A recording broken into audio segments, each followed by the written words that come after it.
everyone. Welcome to Living La Vita Loca podcast, a retro gaming podcast for some of your retro gaming needs. My name is Fazz. And I am a mute protagonist. Yes. Yeah. I remember last time very well. And how annoying you are. Yeah, sounding like a right pretentious what's-it. What, just in that one podcast, that one time, yeah? Well, I mean, that's like one time this week, kind of, yeah. Yeah, but at least you could act pretentious, like, isn't I? Just like, I'm so dumb sometimes when I try to get a sentence out, and I'm like, it was like when I was trying to do the murder mystery podcast with Sally, I was like, what's murder podcast? Yeah, exactly, yeah, I know. And I was like, what's the word for when you ask questions at the police station? Just like, in fact, on the way out, like, Sally doesn't like doing I can't even speak crosswords, and she was like, what, like, and she's, you know, she's genuinely like really quite good with words, and she didn't like, she was like, what do you think gaudy kind of means, really? And I was like, I genuinely, like, must have stood there for about 3 minutes just staring, going, gaudy, knowing exactly what the word means, but not knowing another synonym to be able to give her. Said, and then she went, does it mean showy? And I was like, yes, it does. I was like, yeah. It's like, I'm really glad you answered that, because it was awkward. I recently put out a bit of a poll on Reddit, because people, you know, obviously people ask for that. You know, or they don't. Like, especially one person who seemed very angry that I had, in his words, the audacity to link our podcast in a Reddit post. Like, and I was like, we are a tiny amateur podcast, like, with barely any listeners. I was just suggesting that merely that somebody that might write on this thread, like, might be interested in listening to it. They really don't have to if they don't want to. And so I kind of just sort of said really quite extremely politely that, like, is in really nice words, and he just repeated the same thing, and I was like, I was like, I hate you so much. Like, think of how much of his life he wasted typing that. Oh, he's got a lot of karma on Reddit, like, as in a lot of, like, you know, QAnon bullshit, like, posts that I was like, I didn't waste any more time with that, man. Well, that's fair enough. So anyway, I put a poll out just asking, kind of back to our podcast about demo discs, because I remember at the time we were like, oh god, that was like a really hard sort of thing, and this has got a point, listeners, and yourself, Rich, where we talked about the importance of demo discs and how much we enjoyed them, but also how hard that podcast was to go through 4 demo discs. Yeah, it was quite difficult. And I just sort of said, you know, what was everyone's favourite sort of PlayStation 1 memories, you know, demo disc memories. Yep. And there was a lot of people responded, and a lot of people went back, and it was really interesting to see how many people played games through demos, or probably never really experienced a game apart from playing on a demo, which is where my point's going in a second. But yeah, it was crazy to see how many people sort of like experienced most PlayStation 1 games like just as a demo. I'll tell you what, like my enduring one was the Ghost in the Shell game on the PS1. That because I played that demo, and I think it was the first level. And I tell you what, it was about a week, maybe 2 weeks ago, that I finally took the plunge and actually bought the fucking game. Ah, cool. So like finally I could play past like the demo bit that I was so familiar with. But I think back in the day, I probably played that one demo more than some of the games that we had. Well, that's what a lot of people were saying. Yeah. A lot of people were saying that I just had the Tony Hawk's demo and just played that. It's like, I was just really good at that one level. And there was something that came out of it, literally, like, that I'd never even knew existed. So a lot of people were saying that demo disc number 42 was their favourite one. And when I say a lot of people, out of the 147 comments or whatever and stuff, like, it ended up being like sort of 4 or 5 people kind of was like, demo disc 42. And I looked what was on there, and Metal Gear, lo and behold, Metal Gear Solid's on there. Right, yeah. And then I kind of looked and I was like, there's not, and Cool Borders 3, and there was a few bits, but it wasn't like anything that I was like, that wasn't, I wouldn't have said it was quintessential apart from maybe Metal Gear. But then I looked underneath on the list, and it was something called Net Yaroze. Okay, yeah. Net Yaroze? Net Yaroze? Yeah. I have heard of it, yes, and I should know what it is. Well, I didn't either, so I looked it up. And that is... Because I did look it up once upon a time, though. That's why it rings a bell. But for the life of me, I can't remember what it was. So it was the development kit for PlayStation 1 that you could get right, yes. and mess around with. Yeah. Now, on this disc, and this is what was great about it, and again, this is what the podcast is all about, learning new things, and you kind of go, now I know that for the future. So on the specific demo disc, they had the Hall of Fame collection of Net Yaroze developed games. So people that had made games using the development kit, and then the PlayStation UK magazine then put them onto the demo discs. Yeah. And then I had a Hall of Fame collection. No wonder like people thought that was great, because there was like 10, 15 games on there of, homebrew. Yeah. How cool's that? Oh, man. You know what? That'll be why it rang a bell, because there was a PlayStation game which I can't remember the name of, and I should, but it was basically that, but for shoot 'em ups. Okay. Shooters and stuff. And I was trying to track that down and ended up finding it on the PlayStation store that I've got on my PlayStation TV, because I've got it hooked up to an American account. And I think when I was doing the research around picking that up was when I came across Net Yaroze, or however we're saying it. I think you said it right. And because it was a sort of, if you were interested in this, you might also be interested in that. Yeah. Ah, right. Well, that's interesting. I bet that commands a bit of a premium on eBay I was going to nowadays. say, I didn't get quite that far down the rabbit hole. I bet. Would you like? I mean, I know you would, but like, which console, if you could have a development kit for it, that is in? Do you think? Oh shit, that's an interesting question. You can come back to it at the end, maybe, or you can. Oh no, I reckon I could probably Mega Drive is the one that comes to mind immediately, and the Game Boy Advance. I think one of those two probably. The thing is that I know you can develop reasonably easily for both of them. Yeah. And funnily enough, this hit me when I did finally track down that shoot 'em up, build your own kind of game.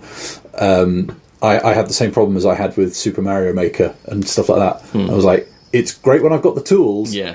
I'm just really, really bad at using them, and I lose interest. So I think even if I did have a development kit, I would be very, very out of my depth very, very, very quickly. Well, you never know. I mean, I mean, it wouldn't be like, I don't think it'd be Lemmings levels of using tools. Well, I mean, I tried to put something together on Pico 8. You remember when I was talking about that once upon a time? And again, that was, wide open. You can do what you like as long as it's within these rules, and all that. And even then, I was like, oh yeah, no, same problem again. There it is. So I was just kind of out of my depth and lost interest. Well, that's it. Like I would be interested in understanding the soldering and all that kind of stuff. But I know how bad I am at just general DIY. I'd just break something and just do a shit job of it. Developing game. Oh my god, I can't even imagine. Anyway, so the idea was that we're coming back around to games that I have only really ever played the demo of, and that is the original version of the game that I've played in the PSP state, and that is Medieval. So I only ever really dabbled in the demo of the PlayStation 1 original version of Medieval. Yeah. And then I was like, should I play Medieval for the podcast that is in the original PS1? I could play it on the PSP because you can get it on classics. I could play it on the Vita. Play it on the PlayStation 3, whatever. Get the original game. And I was like, no, I'm going to stay true to our values and go for the PSP version. And because I never played that either. And I remember it coming out for the PSP, and for whatever reason I never picked it up, even though I really wanted to at the time. I remember that I think it was one of those things where you're like, I can only afford the PSP and a couple of launch games, and it just never got back around to it. Yeah.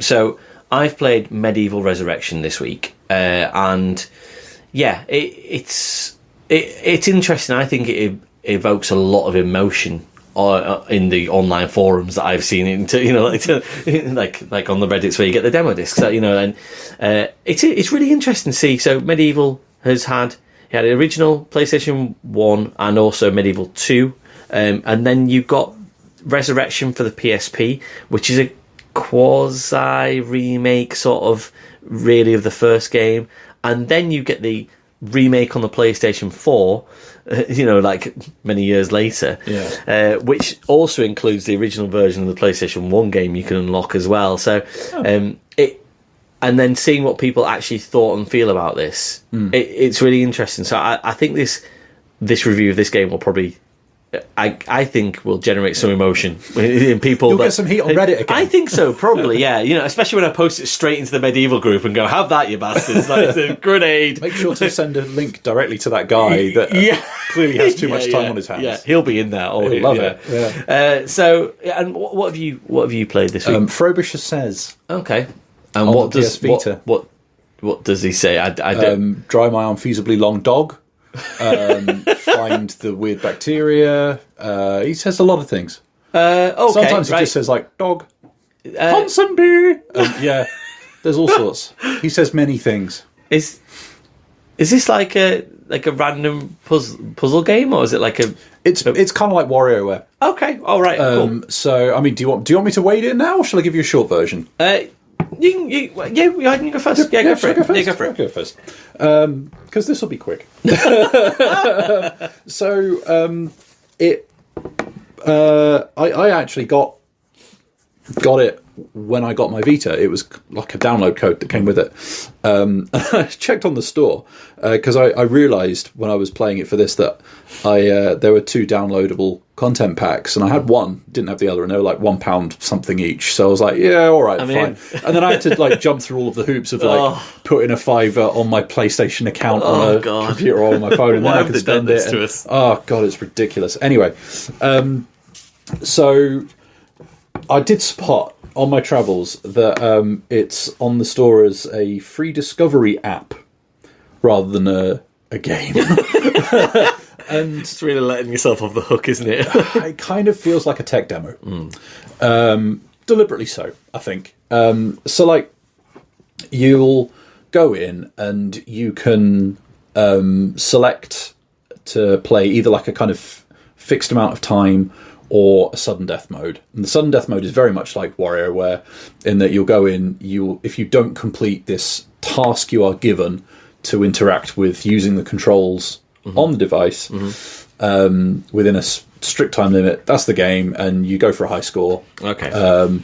Or the fixed amount of time where you have to complete the task you are given, and if you don't complete it within a certain amount of time, you just don't get any points. Yeah. So you can go through, and as you manage to successfully do these tasks, like say you start a new game, it kind of feels like it gives you a selection of, I don't know, 10 or so of them to do at random. And then as you go through, you can unlock more to do by completing them, right? So you complete, I don't know, 60 of these things, there will be another 60. little mini-game. There's one that's like complete 1,000, and I saw it, and I was like, well, I've never seen that. And then these extra downloadable packs are basically just extra little mini-games you can do. And so the sort of tech demo side of it comes in where you will have some tasks that you have to use the touchscreen, some that you have to use the rear touchpad, some that you have to use combinations of face buttons, analog sticks, the gyro controls, the camera, all that stuff. Here's my Vita, use the bits. Exactly, that is exactly it. It's got a really, really interesting art style. It's very, very quirky. It also has Kevin Eldon as the voice of Frobisher. Oh, yeah, okay. Actor Kevin Eldon. What's... You will recognise him from stuff because I know his name. I had a very, very quick look on IMDb because I thought, I know we've got a load of people in America who listen. I don't know if they're going to know who Kevin Eldon is. Hot Fuzz, he is the desk sergeant, I believe. I was going to say, on the cops. Yeah. He's apparently in Napoleon, and I've not seen Napoleon, but apparently he pops up in it. He has one of those faces that I can basically guarantee that as soon as you see him, you'll be like, it's that guy. Yeah. But he does a lot of comic stuff, especially in the UK, does a lot of voices and all that kind of stuff.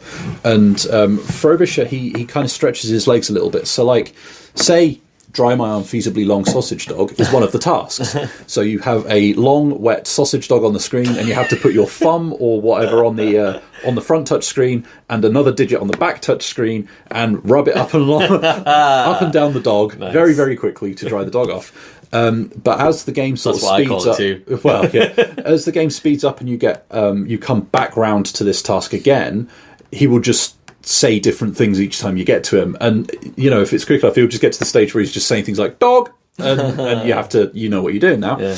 And that's fine. You know, if there's a bit of variety there, it never really feels like there's enough variety on a single playthrough. I would almost like to have it so that you don't repeat anything from like a small pool, but you have like a bigger selection to go through or something like that. The other thing was that with WarioWare, you would be able to unlock certain ways of playing those mini games again. You know, you could go for a high score, or like you could, you know, see how long you could survive or something. There'd be spins on the formula. There's nothing like that with this, or at least nothing that I saw. It is just those modes. You can select up to, I think it's 8 players as a kind of pass the device kind of thing, which if you've got your shiny new Vita and you are passing it around 8 people, trying to work out what's going on with, you know, oh, how do I dry this sausage dog quickly? Like, I think that is asking for trouble. It's pre-COVID, right? That, right? Well, yeah, of course it is. It just... I think for me, like, it... At the time, I had it, I got it for free, I played it for maybe about 20 minutes, and I was like, cool, that's quirky, that looks interesting, I am very much done with this now. And I went back and I played it again, and I'm like, yeah, I haven't really missed much, have I? You got another 20 minutes out of me. Yeah, so like, the problem was, well, there were a couple of problems with it for me. And so like, when it wants you to use the gyro, to, like, I don't know, find characters in the sort of space around you. Yeah. That's fine. However, it does it in like a full 360 around you. So, like, you will sometimes have to look behind you. Okay. Or directly above you and all that kind of stuff to find these things, which in itself is not a problem if you are standing up. If you are sat on a couch... That's so silly, yeah. Like, it's really inconvenient. If you're trying to play it on a bus, because it's a portable device, it's really inconvenient. There are, for certain games, there are buttons you can press to, like, skip them the first time they pop up. So, prime example of this was one of the tasks was find me something red. So you have to use the camera to look around the room, find something red in a strict time limit. And then the next time it pops up, it's like, now turn it blue. And you have to use the touch screen and stuff like that. Okay. The Vita camera is very, very low resolution and very, very, very dark. And I was playing in an evening.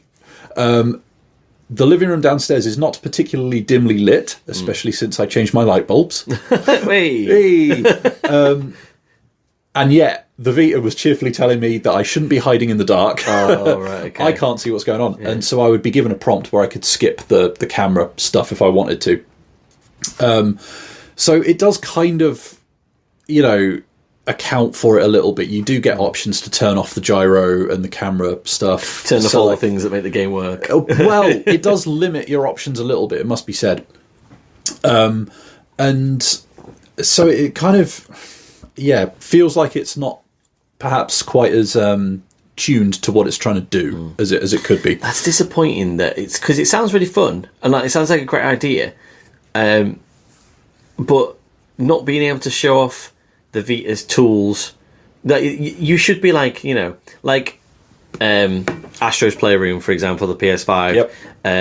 You know, I heard that's like the best tech demo ever, really. You know, and it really is. And it's almost like, you know, and you think that it should be your tech demo should show all your tools perfectly. Like, is it not show you how dark the Vita camera can be? Well, this is the thing though, because this is with the hindsight of however many years, right? And the development in the technology and the cameras and stuff like that. I imagine back in the day, you know, it still would have been quite impressive that it could do it.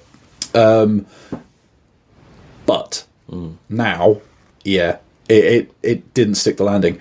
And I'll tell you what, like, in terms of tech demos, I'm glad you mentioned Astro's Playroom, because I was going to come to it.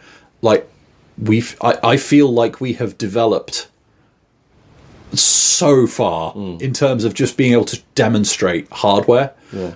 Astro's Playroom is a perfect example. Aperture Desk Job on the Steam Deck, another perfect example of like a really quick, concise gaming experience that crucially teaches you how to use the hardware and what each of the buttons does, and you know what you can do with this little bit. I had that on the Quest. That is in and it's really, really good for just guiding you through. Well, this is what that little pad down there does, and all that kind of stuff.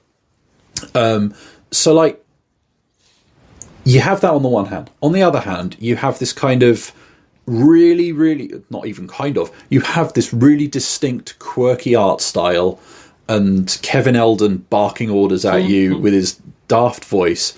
My wife has ADHD, and she was sat on the sofa next to me at one point, and she was like, "Can you please turn that off?" It's like it's so bad for me. It really is. It's so bad. It's pulling so much of my attention away so quickly on various things. So like it's full on, right? But it's got a kind of quirkiness and a Britishness to it. That again, like even just in terms of art and style and approach and vibe, feels like we've developed past it. Thank goodness you're here is the perfect example of where we're at with that kind of thing nowadays. And so it feels like for the sort of two core components of it, it's been vastly outdone in the ensuing years. Which is not to say that it's like a bad experience in itself, but you got it free with your Vita. In hindsight, would I have spent £3 on the DLC packs? Probably shouldn't have. Am I ever likely to play it again? Very unlikely. Yeah. But Kevin Eldon saying ridiculous things like, catch Ponsonby, is kind of fun and kind of endearing and kind of quirky. Yeah. And so, like, it's fine for a little blast, and I can imagine, like, it's just not as engaging as WarioWare and its mini games and how it approached things. There is an element of charm to it, but even like the menus are bare bones. There's not really anything around the core experience like there is with WarioWare and stuff like that. Even the first WarioWare had extra stuff going on and like things in the menus that kind of filled in a little bit more about the world or gave you a sense of what was going on. Yeah. None of that in Frobisher Says. It is very, very bare bones, but does give you a sense of some of what the Vita can and I guess can't do. So that's good. It's fine. It is fine, but I don't know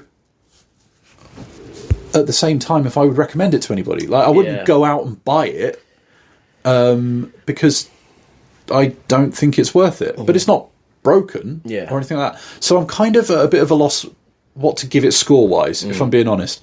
Because my first thought was 5 out of 10. It's fine. It's average. It does the job. But like what is the job? Well, that's basically what it boils down to. It is a tech demo for the Vita, but let's face it, it's 2024. You don't need a tech demo for a Vita. You know damn well what it's going to do. If you are going to buy one, you don't need something to walk you through it. And it just feels like the core reason for it existing as an experience just doesn't exist anymore. So I think it's really, really hard to even justify a 5 out of 10. Like the game itself is not broken, but the reason for it existing is, it's not like you're playing it for the story. It's not like you're playing it for the core gameplay loop. It's a tricky one. Yeah, I mean, I think that feels like a fair score, though. That if I'm comparing it to something in my head where when I reviewed Ape Escape, Ape Academy last year, the mini game for the PSP, and I think that ended with like a 4 out of 10 maybe. And this sounds like something very similar, but probably works better.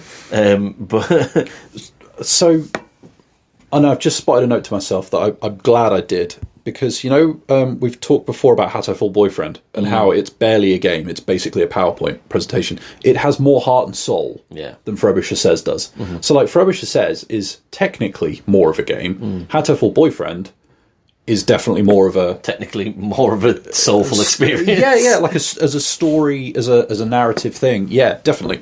And I'm not saying that story is the be all and end all. No, obviously, but at the same time, I don't like having gone back to it. I'm not even entirely sure if Frobisher Says has any gameplay to it. Yeah, you wave your Vita at things. You occasionally press a screen. Like playing Snap is one of the things. You have to press the touch screen when 2 of the same cards pop up. Yeah. That's about as complicated as it gets. Like, occasionally you have to fire a big rifle at some aliens by pressing a combination of buttons. Yeah. That is probably the most complicated one I've seen, besides using the analog sticks to sort of focus on a bacteria and stuff like that. And it's just difficult. I think I'm going to go for about 3. Yeah. Because it's almost on balance. Just don't bother. Yeah, it's fine. Yeah, just don't bother. I'm really struggling to sit here in 2024 and kind of say that there's even a reason for it to be a thing. If only we could point people towards your review and say, spend this time listening to this review because it'll give you more information about it than actually playing it. Yeah, it's. I think arguably the most you would get out of the game is if you thought the art style was particularly engaging and you wanted to see more of it. Yeah. Like that, I think that's probably the only real sort of sell I can give you now for it. I think beyond that, it's your time is going to be much better spent with something else. And it's not to say that it is like an inherently bad game. Yeah. But now it just feels utterly pointless. All right, okay. Well, I mean, at least you had to go it though. Like, at least you had to spend some time with it. We're trying with the Vita. We sort of spoke about it a couple of weeks ago, didn't we? Where we're saying that it feels like the back catalogue kind of dries up a little bit after a while, and you know what? That is a point, actually. Thinking back to that conversation and how many of the sort of big Vita heavy hitters have found new life on other consoles, I suppose in that respect, this is a true blue Vita exclusive that you're not going to play anywhere else. Yeah, exactly. So yes, that will be where you get your 3 points from, I guess. 9 out of 10. Okay, so I'm going to round back then to Medieval Resurrection, and again going on a demo point really, and like I say, I only played the first game on demo on PlayStation 1, and I enjoyed the experience, and I think a lot of people almost think it a little bit of heresy that I'm playing the PSP version and choosing not to play the PlayStation 1 version. So I'll explain why. I think that Medieval is the original game is really well regarded, even, and you used the phrase last time in the last podcast, jank. It's quite it can be quite seen as quite janky. And it is this sort of quirky British game we just talked about with Frobisher, where that feel where you kind of get like that comedy coming through. But I think the original version was more of a Tim Burton sort of, probably a bit darker than comedic, but almost has that light touches to it. And I think that a lot of people respect that about the original game and say that that it feels better than what the PSP version does, and I'll go into that in a second. But just to explain, I guess that, like, say you come from an N64 background rather than a PlayStation 1 background, but the main story is that you are Dan Fortesque. He's the main protagonist. He's a hero by name, but not by nature. He was killed by the first arrow in a battle, and he was lauded as a hero in sort of folklore, but actually anything but. But he accidentally gets brought back from the dead 100 years later by the villain. And he brings all these other sort of zombies and skeletons and things back to life, these ghosts and stuff, but it also brings back Dan, and Dan then is going to take it upon himself to stop this from happening, right? And that story is from the first game, but it's also used again in Resurrection. That is in, so it's the exact same story pretty much. They try, and this is what I think people kind of have sort of a bit of a bee in the bonnet about this game. They changed the tone, basically. So it's the same studio that produced the same games, except it was a different, and this came up in Retro Gamer quite recently, I think. It's a different team that worked on it. Right. They try and lighten the tone and make it a little bit more jovial, a little bit more comedic. They remove some levels from the first game and add some other levels, and I think that's pissed people off, basically. Where it's almost like I think what they wanted was just a true remake for the PlayStation Portable, which you can kind of see why they would say that, because it'd be like, right, okay, well, we really enjoyed Medieval, so why not just say you're going to do a remake and make it like something better of what we'd expect the first time around. And I think they've just changed quite a bit, even though the story starts off in the same place and ends in the same sort of place, kind of. There are some things that I'll go into detail now which change enough to change people's opinion about it, really. Right. So one of the main things that I noticed that without even sort of even playing the first game, just I know of it, is there's a sidekick, if you will, called Alzalam. He's a little genie who lives inside Dan's skull, and he basically is a bit like a sort of... He's just a bit of an exposition vehicle, really. And we talked about mute protagonists. And sort of... So Dan doesn't say much. He's a skull, but he does mumble things every so often with subtitles, which are usually quite funny quips and stuff. But generally, he's not talking much. And I think that they kind of thought that they needed to do something about that. And so they kind of like added this side character who's just really fucking annoying. Like, is in like one of those just annoying Little Britain. Sort of, the most annoying character in Little Britain, for example, or the most annoying character in Gavin and Stacey, or the most annoying character in sort of any sort of comedy where you kind of think you're being funny, but actually it's just really shit. This definitely feels like it's of an era. Yeah, that sort of mid 2000s. And it's really funny because like right at the beginning of the game, Dan. Like the character Dan mimes almost like with this sort of like when you put your two fingers together and like someone's jabbering on, like he mimes that Alzalam is jabbering on, and you're like, so your main protagonist is miming that he is knows the monologue is too long. Oh, no. And you think that is a good reason to carry on. Like it was so weird. I was like, why would you do that? Why would you're you put wasting my time too? You're wasting, that you must have had to take time to develop that to put that in the game. Do you know what I mean? Like, they could have just made him a bit more subtle, and it would have made a difference. Like that you interact with stone gargoyles through the game, almost like as a little shop or a sort of like saving points and things. Like and you basically hit them with your sword to activate them. Just showing the age of a game, that it's almost like you can't even interact with by pressing the button. Say like press them, you hit them with your sword, but they kind of have little funny quips and aside, but they're quick. That is just one or two sentences and stuff, and it's almost like it's like one of them. I think one of them near the start goes, it's like with sort of funny lisp. It's like, these are truly strange and terrifying times. Blah blah blah. Yada yada yada. And it's almost like and that's him. And you're like, oh yeah, that's fine. That's nice. Yeah, exactly. Yeah. So and the setting of the game, and this is where I think that most people love the medieval Mediverse. I don't know anyway. So there is definitely a fan cult out there for I've seen some amazing tattoos recently of like Dan on people's like thighs and stuff. You're like, wow, that looks incredible, and you really do like this this character in this game, and I can see why that that the setting of the game it really does feel like that quintessential, and I'm going to go back to that sort of Tim Burton, like Nightmare Before Christmas, where you think that they're channeling something that people are super into. It just does a great job of that. You do feel like it is a linear action adventure game, and there's very little in terms of branching anywhere really. That isn't, you're just kind of going through levels on this sort of like this path that you can't really stray off too much. But they somehow do a really great job, and I'm specifically speaking about Resurrection here for me personally. But like from what I've seen of, from Medieval, from the demo, and also what I've seen, recently when I've done research for it and things, like they seem to do a great job of just making that feel like you're in that quirky Tim Burton medieval set world. Yeah, and Dan, the character, does a great job of this sort of this skeleton in his massive armor, and he's swinging his sword around and things like. They just you feel like you're having fun. And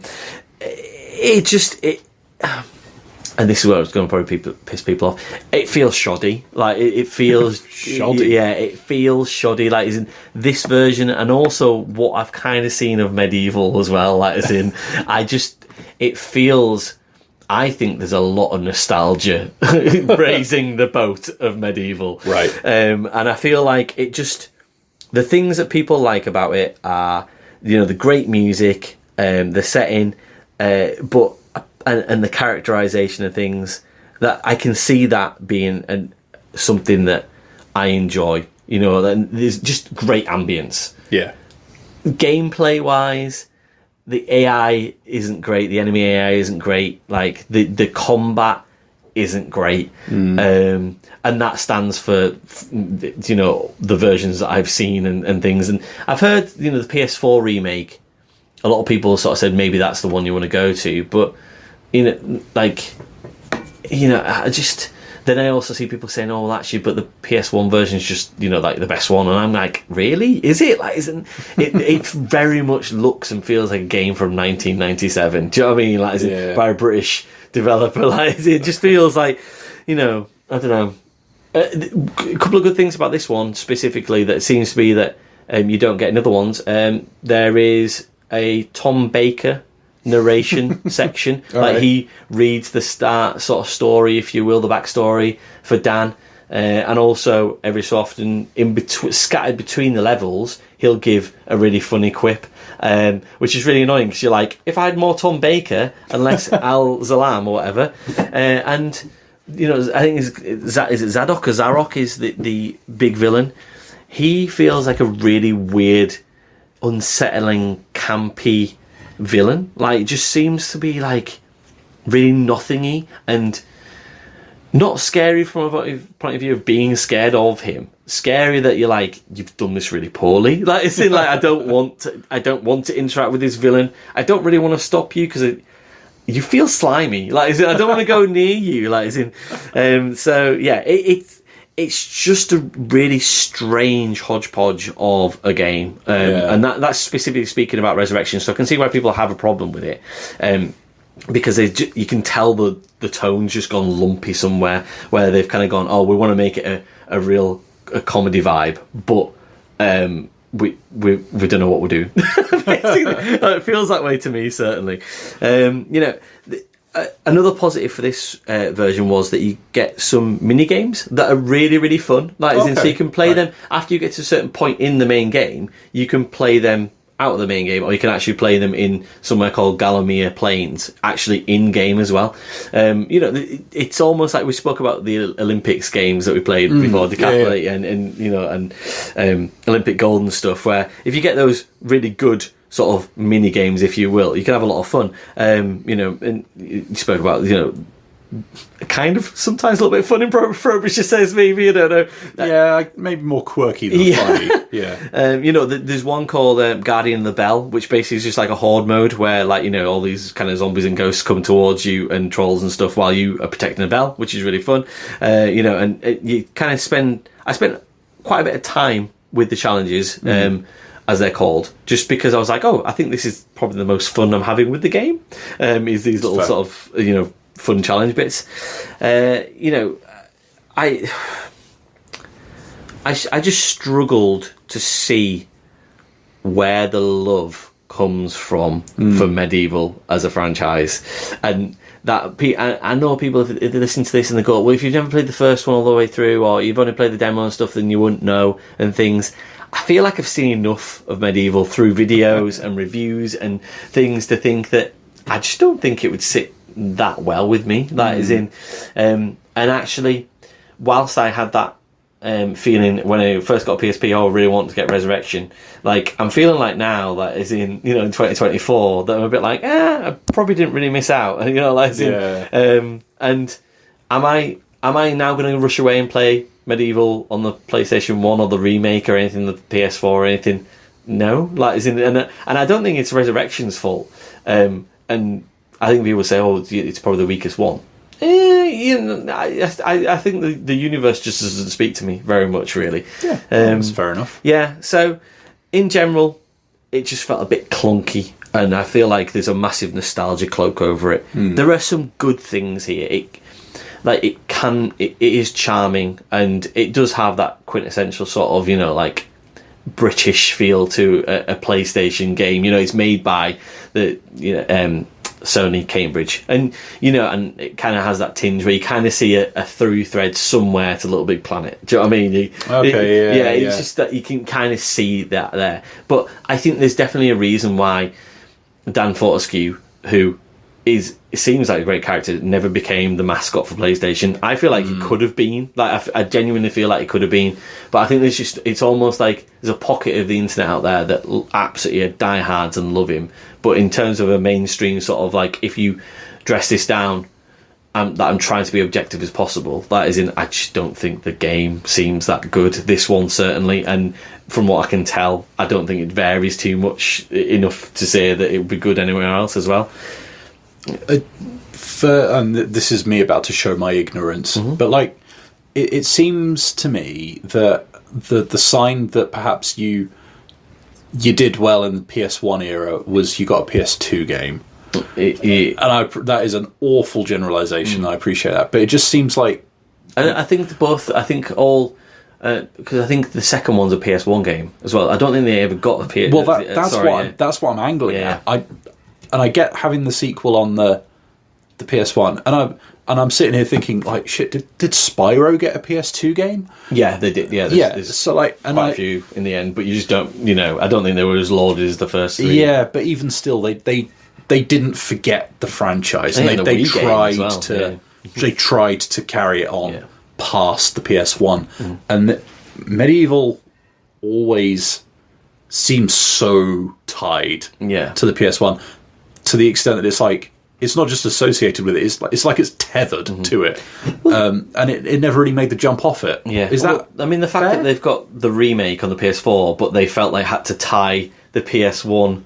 Original into that. Exactly. It's almost like it just feels like they're trying to never moved on. Yeah, exactly. Yeah, and I feel like there could be something where you could move on. Like, I don't understand why it just keeps on. Like, we've remade it on the PSP, and then we've remade it on the PS4, but the same story. Like, it just feels it's really weird. It's just a strange franchise that I want to be good, but everything that I've experienced from playing Resurrection, and also from what I can see out there's nothing that speaks to me and goes, well, actually, it is any good. And that's going to really annoy some people. Like, but at the same time, it sounds like the kind of game that is like ripe for a revisit. Yeah, and like a complete reboot, new version, new developers. Yeah, but fans of the series maybe go indie or something like that. I think they should just. I genuinely think they could just make another sequel. Like, I don't. Please don't go back and make Medieval again. Do you know what I mean? Like, just go and make a good sequel. Like, it's in. I think there'll be. I do genuinely think there'll be a big fan base for it, and if they did a really good job of it, and throw in some of those Astro's Playroom sort of, like, I can just see it using, the PS5 controller to make things happen and stuff. I could just see it being that quintessential sort of Sony feel. Yeah. In the future, somewhere that in this cloud of just blah that I feel about Medieval, there's something good about it there, and I wish someone would just pick it out and make it work. It's an interesting point though, especially like with the PS5 as it is. Like, it kind of, between that and the Xbox, like, it feels like there's a bit of a kind of console identity crisis type thing going on where there's so much overlap. They could both really, really do with more stuff that is their own stuff and sets them apart. So like, that feels like exactly the kind of thing that we should look at doing if we were Sony. That and like Wipeout and things like that. And now you mention it, it feels very, very strange that they've not. I mean, maybe they did look at it and it just wasn't working. Yeah. But like, it's an interesting one, and it sounds to me like you feel about this like I felt about Duke Nukem Forever. Weirdly, where I'm sat there going, I'm not really enjoying this, but by God, there is a nugget of something there. Yeah. That if I did know how to, develop a game and had some money to put towards it and a team and all that kind of stuff. Maybe like I could see that vision, and there's something to it, and so that's an interesting one. I mean, it's funny you should mention Wipeout, because on this game there is a Wipeout Pure demo. Oh, is there? So speaking about demos and Wipeout quite a lot in the last 2 weeks, and that So I was like, that's genius having a Wipeout Pure demo in this game. I'm like, wow. and it was PSP in the early days did that quite a lot, especially with the sort of the Sony owned like brands. That is in you kind of got that demo within that UMD and stuff, and that's brilliant, really, because I imagine that if you played Wipeout Pure demo on this, if you picked this up, you'd be like, right, okay, I'm getting fucking Wipeout for my PSP. So that was really funny that you mentioned that. I guess that for all my gripes to it as well, I did play quite significant amount of it, and I think I got about maybe like 70% into the game, and I wasn't necessarily putting it down either. I was like, I was finding my way through and enjoying it enough as a game. I just felt like and this is probably my own fault, from what I thought I was going to get out of it, from what everybody says about how good Medieval is, it was vastly away from that. It was much below that, really. So a 5. I think a 5 for this, probably. So in terms of, I think that I enjoyed it enough to play it as a game, but as in, I wouldn't lose sleep at night if I never touch a Medieval game again in their current iteration, certainly. So that's fair.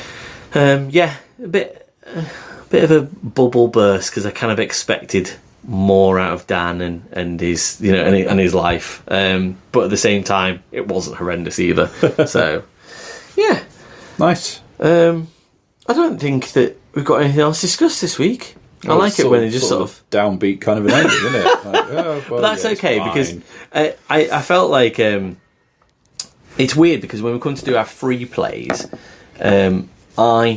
it's not intentional, but it's hard, because we talk about how our scores might be inflated for those, or certainly in my brain I talk about that, because I'm a bit like, well, I'm obviously going to gravitate towards something that I want to play. And therefore the likelihood is that it might be probably would be a good game, because they're the things that you look at and go, oh, I've never played that, or I've played that and I loved that and I want to talk about it with people.